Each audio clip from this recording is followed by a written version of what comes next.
Okay, year five, welcome. We are starting our new project building in TinkerCAD, and hopefully you found your way to this tutorial building a rocket.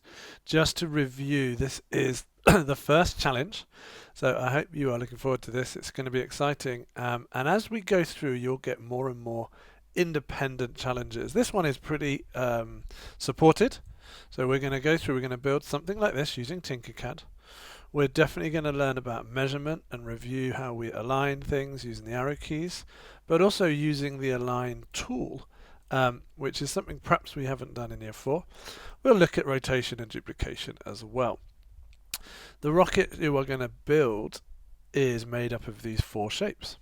So there's a lot of cylinders, quite a few half spheres, 1 cone and 1 paraboloid at the base there. The key things really to think about as you do this is measurement, accuracy. So we definitely want to measure everything accurately. This first cylinder is 25 in height and 25 in width and depth. So it's got 25 all measurements.